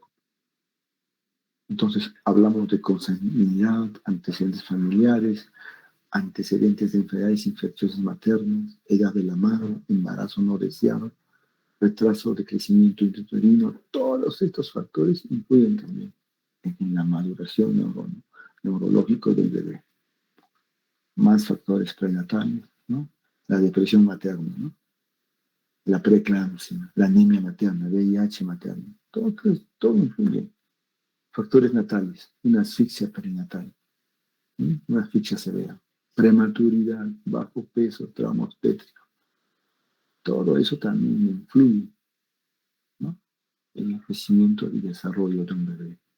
¿Ah? O sea, el crecimiento y desarrollo es todo para ponerle mucho interés. Factores postnatales, ¿no? Un síndrome ictérico con hiperbilirrubinemia. Deprivación de afecto y cuidado del niño por parte de la mamá. Hay mamás adolescentes especialmente que no mucho, ¿no? Ellos están en su mundo, o sea, no le dan la importancia. Es la abuelita la que tiene que venir a cuidarlo. Y la mamá se va. Hemos visto eso en el hospital. Maltrato infantil, trastornos metabólicos, sepsis, lesión cerebral, desnutrición, displasia, síndrome convulsivo, todo eso influye. Desnutrición severa, ¿no? Por ejemplo, acá en esta tablita, ¿no? Las causas frecuentes de retraso de crecimiento y talla baja, por ejemplo, ¿no? Talla baja familiar, malnutrición, síndrome de Turner, todo lo que decías, ¿no? Enfermedades genéticas, ¿no? Un Prader-Willi, una trisomía 21, ¿no? Síndrome de Down, el hipotiroidismo, las enfermedades metabólicas, las endocrinológicas, también influyen. Y si hablamos de aumento de crecimiento y de talla alta, estamos hablando, por ejemplo, de un Marfan, de una obesidad, ¿no? Etcétera, etcétera. Vamos a evaluar entonces, ¿ya? Ya estamos, vamos, no se pierdan. La pregunta, o sea, evaluar es preguntar y constatar, hacer las comparaciones, ¿no? La edad del niño. Por ejemplo, la vigilancia de 0 a 2 meses de edad, ¿no? Mi pregunta es, ¿realizó alguna consulta? ¿Hospitalizado después de nacer? Y si fue así, ¿nació prematuro? ¿Hubo antecedentes de familia? Y si fue así, ¿ha tenido su hijo alguna enfermedad grave? O sea, son preguntas que nacen dentro de la vigilancia del desarrollo del niño de 0 a 2 años, a 2 meses, perdón. ¿Ya? Entonces, el primer indicador a evaluar en este grupo de edad de 0 a 2 meses es el perímetro cefálico, ¿no? Debe ser medido independientemente de la edad del niño, ¿no? ¿Y cómo se mide? Desde el occipucio, sobre los arcos supraciliares, se cubre toda la circunferencia. De esa forma, mira cuánto el perímetro cefálico. Es decir, la medida se da en el occipucio, no en la parte de la sien. Del occipucio sale, bordeo, tiene que pasar por encima de los arcos superciliares hasta llegar al occipucio, y ahí recién me fijo en qué número cayó. Entonces acá hablamos de microcefalia, que es por debajo de 2 lesiones estándar, o de macrocefalia por encima de más de las lesiones estándar.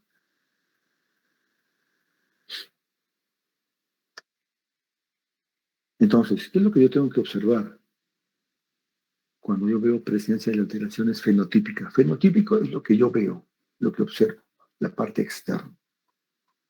Tengo que revisar si existe hendidura palpebral oblicua, si existe hipertelorismo, si existe implantación baja, y hay labio leporino, si hay hendidura o fisura palatina, si tiene o no cuello corto o largo. Entonces, el desarrollo lo verifico a través de una ficha, ¿no?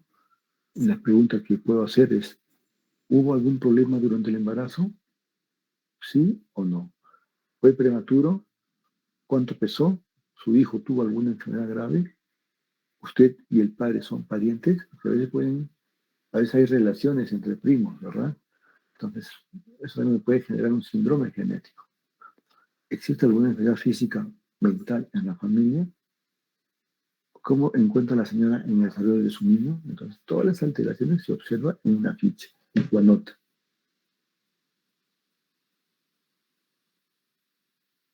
Entonces, dentro de este grupo de observar, ¿no?, y comparar de 0 a 2 meses, yo tengo que valorar un ítem muy importante que son los reflejos.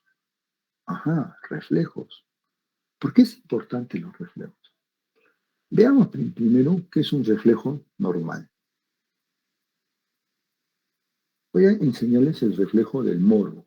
Presten mucha atención.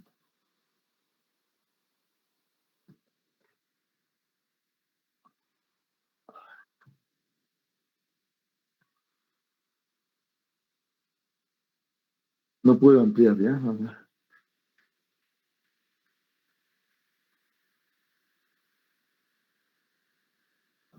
No puedo ampliar. Si lo amplío, se pierde. Ajá, ¿vieron eso? Sí, doctor. Otra vez, doctor. Por ejemplo, ese es un video de caso. Es lo que yo quiero que busquen, así. ¿Ya? O sea, es un video de caso del reflejo del morbo. Nada más, de unos 5 de segundos o minutos que puede durar. Otra vez, San Andrés.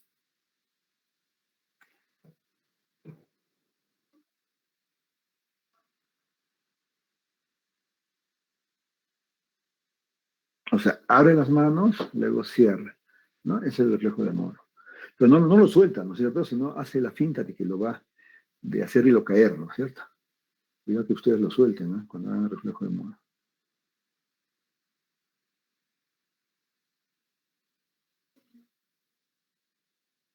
Ajá, ¿verdad?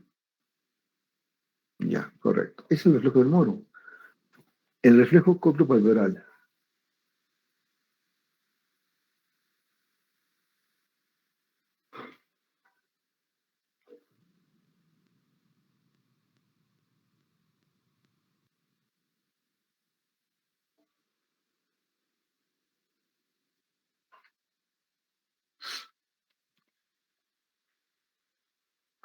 Otrito más, ¿ya? O sea, cocleopalpebral, ¿no? O sea, parpadea lo que escucha.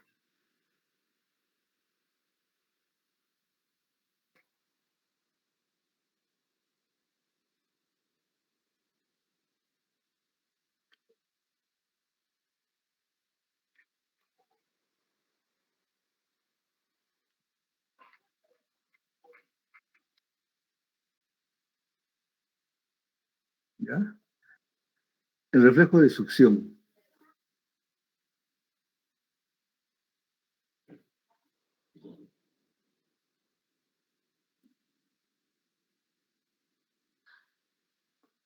O sea, su dedito mismo jala, ¿no? Como si fuese el pezón, ¿no? Jala.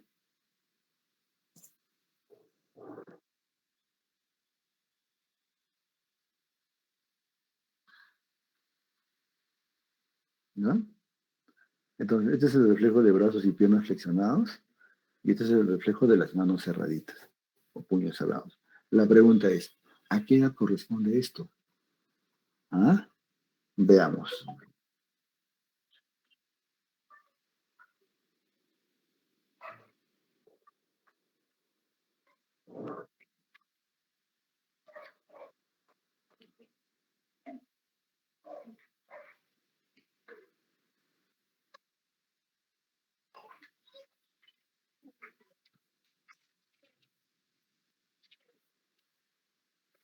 Acá hay otros reflejos.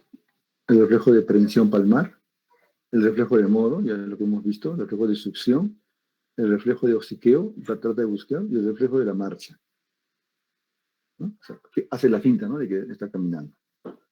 Entonces, presten acá ahora mucha atención.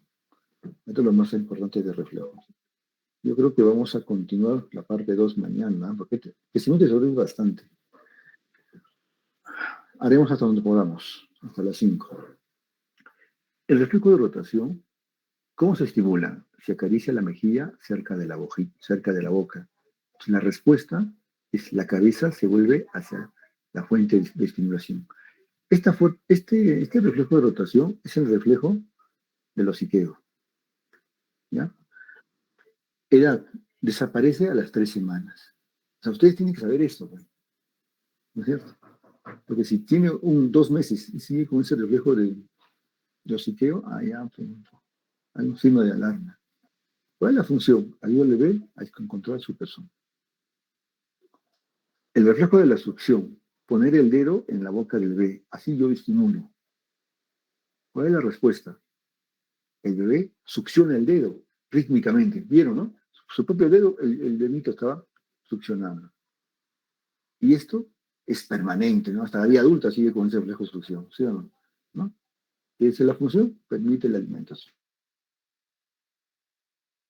Y también hay reflejo de natación, hay reflejo de parpadeo, hay reflejo de retirada, hay el reflejo de Babinski-Moro. Esto lo voy a leer. Babinski, ¿cómo lo estimulo?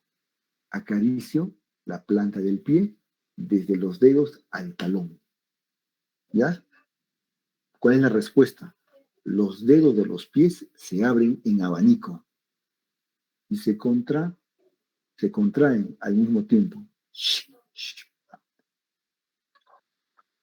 ¿A qué edad me va a desaparecer? A los 12 meses. ¿Qué pasa si tiene 2 años? ¿Sigue con Babinski? Ya, pues, algo está mal.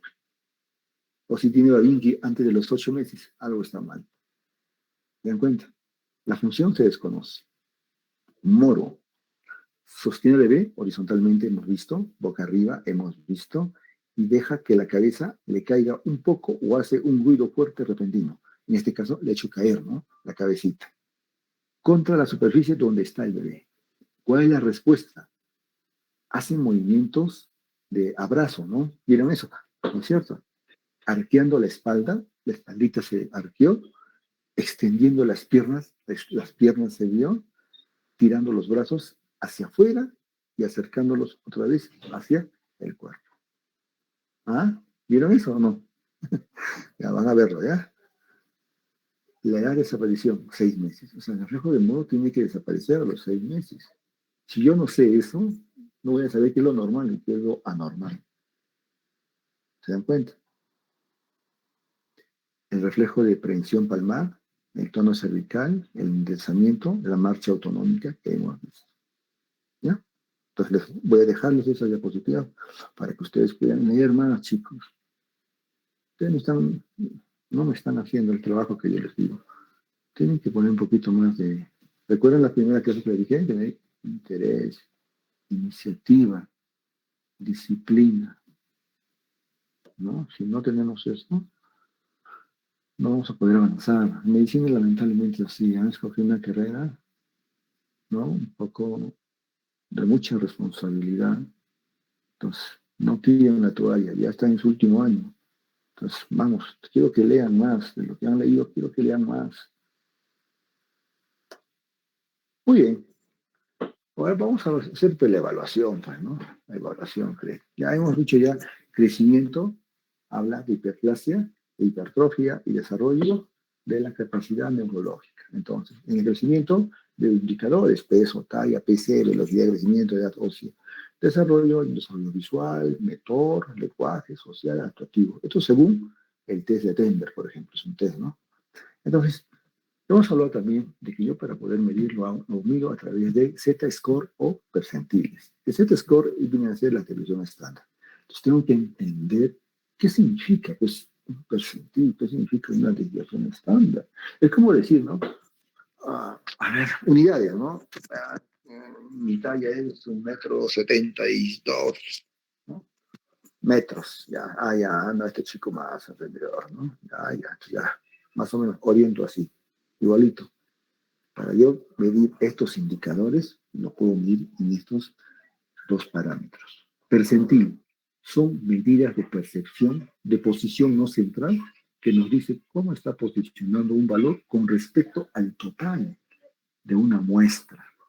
Se divide a la distribución en 100 partes. Percentil 50, es decir, de 100 partes, 50 son normales. Desviaciones estándar, medida de dispersión usada en estadística que nos dice cuánto tienden a alejarse los valores concretos del promedio en una distribución. Lo que le decía, más 2, menos 2, más 1, menos 2, ese rango, ¿no? Que se aleja, que se acerca dentro a la Z-score 0, al promedio, ¿no? Entonces, crecimiento. ¿Cómo yo sé cuánto ha crecido este bebito en función a estos indicadores? En el primer trimestre, un bebé tiene que crecer o tiene que ganar peso entre 25 a 30 gramos. Tiene que tener una talla hasta el segundo trimestre, habrá ganado 16 centímetros. Y tiene que haber tenido un período cefálico, tiene que haber crecido 2 centímetros por cada mes en los primeros 4 meses. Si en los primeros 4 meses, si nació, su peso al nacer es un promedio de 36, entonces a los 4 meses debió haber crecido 8 centímetros, 36 más 8, ¿no? 46, ¿no es cierto? ¿Qué pasa si ese niño tiene 50 o 52 de cabeza a los 4 meses? Ajá, algo está pasando, ¿no es cierto? Por eso digo, si no saben lo normal, va a ser un poco difícil saber lo normal. No, este niño está con una macrocefalia, ¿no es cierto? Una hidrocefalia probablemente. Entonces, de esa forma ustedes ya están haciendo ya consultas, están haciendo investigación, desarrollando, descubriendo el porqué. Entonces, al ver esa anormalidad, ustedes van a tener que investigar, leer más, descubrir más, ¿no? Indagar más. ¿Por qué algo está pasando? Cuando pedirán el examen correspondiente. En el segundo trimestre, 20 a 25 gramos tiene que ganar. Hemos dicho que la talla alcanza 16, ¿no es cierto? En el tercer trimestre, 15 a 20. A partir del segundo trimestre, ¿no? Entre el segundo y tercer trimestre, el periodo cefálico gana medio centímetro por cada mes. O sea, entre el quinto hasta los 12 meses. Ya no es 2 centímetros por mes, sino menos 4. Sino, a partir del quinto mes, ya es 0.5 por cada mes. Tiene que aumentar. Hasta el año de edad. Si yo sé eso, voy a estar tranquilo. En el tercer trimestre, tiene que ganar de 15 a 20 gramos por cada día. ¿No es cierto? ¿Ya? Entonces, su talla entre el tercer y cuarto tiene que haber llegado 8 centímetros más. Por eso se dice que un niño cuya talla es al año de edad tiene que haber ganado, ¿no es cierto? ¿Cuánto? ¿Cuánto es el promedio de la talla de un bebito normal? 48, 50 centímetros, ¿sí o no? ¿No? La talla de un bebito. Han hecho peneo, pero ya se olvidaron el neo. ¿Sí o no? Chicos. Sí, doctor. Sí, ¿no? Entonces, se dice que al año de edad, la talla debió haber aumentado en 50% de su talla de nacimiento. Es lo que dice, ¿no es cierto? Ese es un hito importante. ¿Qué significa? Si el enano tuvo una talla de 50 centímetros, entonces al año de edad, el 50% de 25, perdón, claro, el 50% de 50 centímetros, ¿cuánto es? 25 centímetros, ¿sí o no? Sí, 6 más 8, 24, 25 centímetros, ¿no? Coincide, pues. ¿Sí o no? Mira, ¿no es cierto? O sea, esa es, por ejemplo, esa perla de que al año de edad el bebito debe de haber crecido el 50% de su talla de nacimiento. Si mi enano tuvo una talla de 50 centímetros al nacer, y sé que al año de edad tiene que haber alcanzado el 50% de su talla de lo que nace, estamos hablando de 25 centímetros más. Estamos hablando de 25 centímetros más. Es decir, 50 más 25, 75 centímetros. Entonces, si yo sumo que primer y segundo trimestre ha crecido 16 centímetros, en el tercer y cuarto ha crecido 18, ¿cuánto es 16 más 18 más 8? 24 centímetros, ¿no? Casi 25. Ahí está, pues. ¿Ya? Eso es una regla práctica, ¿no? Al año de edad, la talla tiene que ser el 50% de su talla de nacimiento. Ya, esa es una perla. ¿Sí? Ahora, he aprendido que en los primeros 4 meses, el periodo cefálico, por cada mes, 2 centímetros. Y a partir del quinto, a los 12 meses, solamente medio centímetro gana por cada mes. Entonces voy sumando. ¿Entiendes? En función al periodo cefálico de nacimiento. ¿Se dan cuenta? Y de eso yo voy a valorar si está en rango normal o si está en rango anormal. Para poder derivar, pues, ¿no? ¿Cómo voy a derivar? Si no sé. ¿Estamos bien hasta ahí o han tenido un lapsus? ¿No? Si no han Todo bien, doctor. ¿Todo correcto? Ya, entonces, sí. Ya, entonces avanzo. Año de edad. Al año. En el primer semestre ya gana 10 gramos por día. En el segundo semestre, al año, 5 gramos. Mi talla tiene que haber ganado en todo el año, o sea, desde los 12 meses hasta los 23 meses, 11 centímetros. ¿Ya? 11 centímetros. De 2 a 5 años ya tiene que ganar 2 kilos por año. ¿Ya? Su talla, 6 centímetros por año. 3 centímetros al total. El periodo cefálico máximo lo valoramos hasta los 2 años, nada más. ¿Ya? De 6 a 12 años, de 3.5. Esto ya casi no lo utilizamos, ¿no? Pero los pongo ahí como conocimiento, como información. Lo que más manejamos es desde los 0 hasta los 2 años. Es lo que más manejamos. Y que tenemos que saber eso, dominar eso. Entonces, vamos a desarrollar entonces el crecimiento y desarrollo, es decir, los hitos de desarrollo. A los 2 meses, este enano ya tiene que vocalizar o emitir sonidos. ¿Cómo? A ver, escuchen.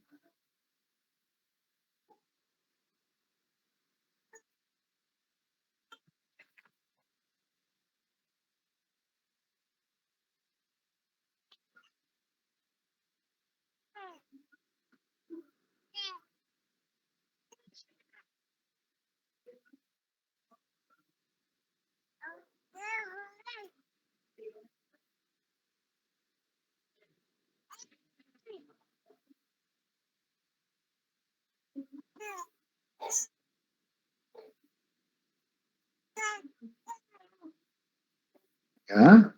¿Han visto o no han visto? ¿Ya? Ahora vamos a ver la sonrisa social.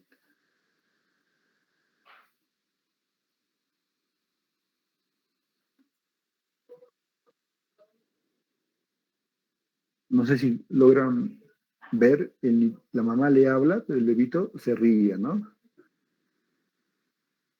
No puedo ampliar, porque si lo amplío se pierde y ya no puedo grabar. Espero que lo logren ver, jóvenes. Veamos movimiento de piernas alternadas y el reflejo de que abre su manito.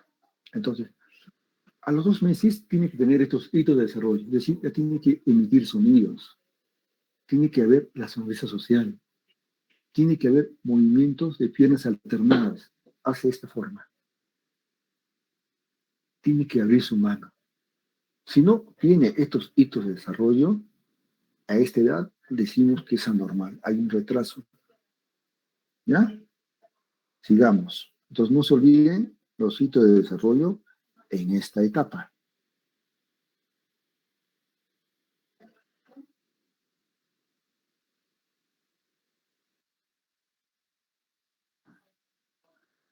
Muy bien.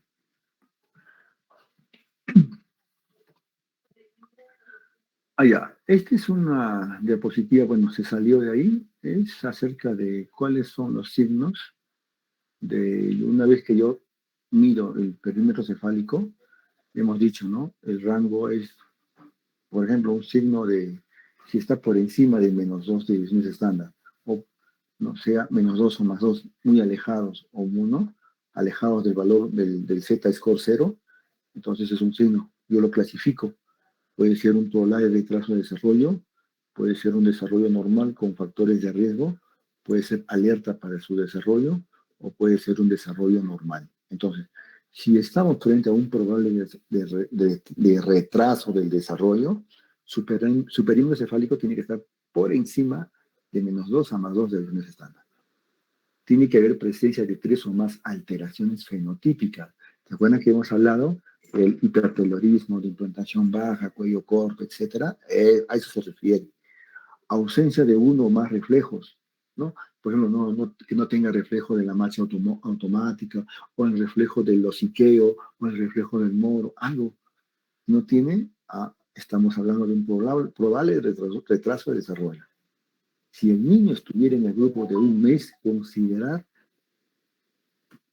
considerar la ausencia de uno o más reflejos, habilidades corporales de su grupo para esta clasificación, ¿ya? Entonces, si tiene esto, estamos frente a un probable retraso de desarrollo. Pero, ¿cómo sería si este niño tiene todos los reflejos, posturas y habilidades para su grupo de edad que le corresponde? Y están presentes, pero existe uno o más factores de riesgo. Ya hemos hablado de los factores de riesgo, factores sociales, económicos, socioculturales, prenatales, natales, postnatales. Entonces, decimos, este niño tiene un desarrollo normal, pero con factor de riesgo. ¿Qué pasaría si tiene ausencia de uno o más reflejos presentes para su grupo de edad? Alerta para el desarrollo. Si todos los reflejos y posturas están normales, desarrollo normal. Entonces, si estamos frente a un probable retraso del desarrollo, ¿qué tienen que hacer ustedes? Referir ¿no? en el servicio de mayor complejidad. Si estamos frente a un desarrollo normal, pero tiene factores de riesgo, consejería van a dar ustedes. Le hacen un seguimiento, le indican a la mamá los signos de alarma, y eso, ahí acaba. Si tiene un desarrollo normal con factores de riesgo, felicita a la madre, aconseja a la madre para que continúe estimulando a su hijito y hacer seguimiento en cada control. Recuerden que los primeros 12 meses, el control de crecimiento y desarrollo se hacen cada mes. ¿Ya? Es otra perla. Entonces, desde el punto de vista psicomotor, la etapa de desarrollo es a los 2 meses, sujeta la cabeza, fija la vista y sigue la mirada. Entonces, en el caso del primer caso que les decía, ¿se acuerdan, no? Del doctor José Martín, que hace que llega la mamá al consultorio, el bebé no sigue la mirada y no sostiene la cabeza, y tiene 3 meses. Entonces estamos frente a lo que decía su compañera. Hay que revisar su cartilla. Y si vemos que está normal, no, estamos frente a un retraso de desarrollo psicomotor. Porque a los 2 meses tiene que sujetar la cabeza, tiene que fijar la vista y tiene que seguir la mirada. Jóvenes, continuará. Son las 5 de la tarde. Entonces, mañana continuamos. Ya nos falta, son unas 49 diapositivas. La mitad falta. Nos falta la mitad. Vamos a tener que reprogramar los horarios. Perdón, voy a contestar un rato. Aló.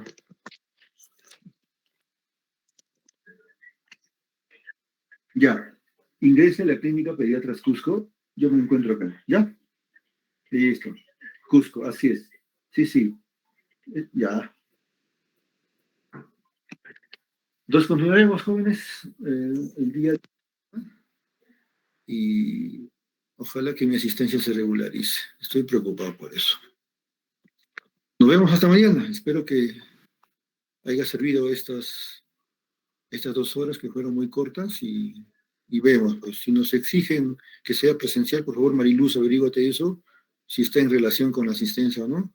Si no, vamos a tener que hacer la clase allá.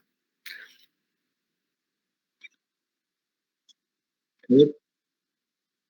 Ah, ya. A ver, Mariluz. Miren, me he ido acá, marcaciones.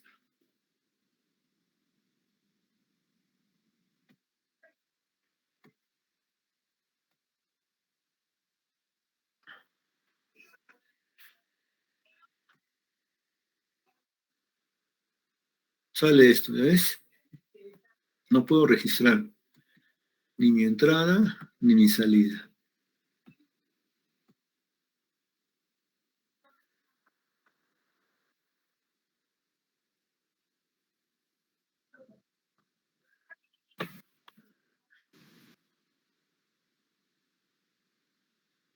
Ya, gracias, Mariluz. Bueno, chicos, nos vemos el día de mañana. Y nada, pues no sé si mañana haremos presencial o virtual, pero eso va a estar en función a lo que Mariluz hoy averiguas más tardecito, ¿ya? ¿Por qué no se pudo marcar esto? Pienso yo, porque los 2 primeros días sí he marcado mi asistencia, pero ahora creo que el sistema lo ha cerrado y ha hecho que, como han dicho que es presencial, entonces nos va a exigir que marquemos allá. No sé, la verdad que desconozco. Y si fuese allá, ¿dónde se marca? No, desconozco también dónde es.